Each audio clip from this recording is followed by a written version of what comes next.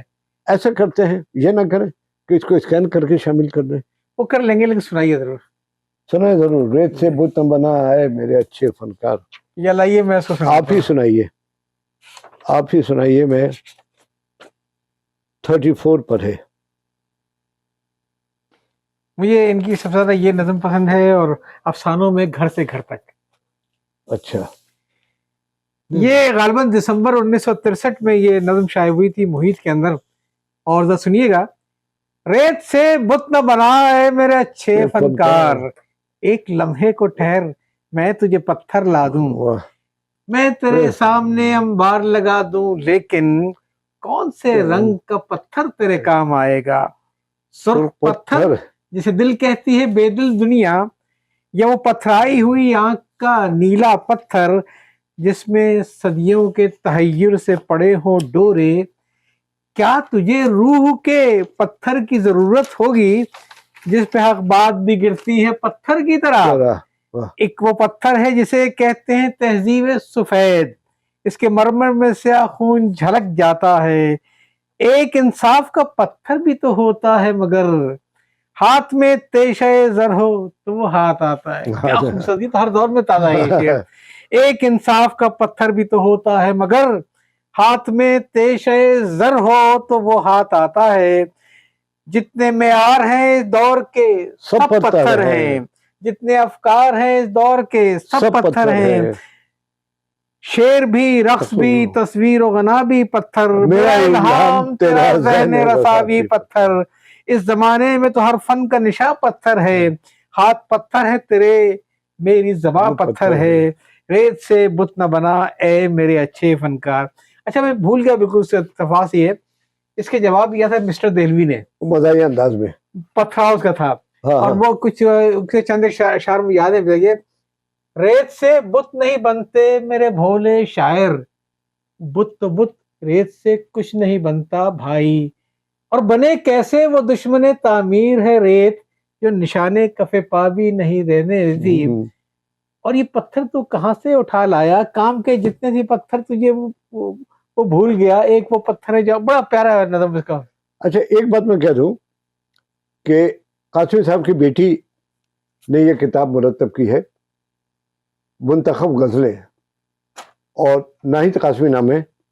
انہوں نے یہ کی ہے منتخب افسانے.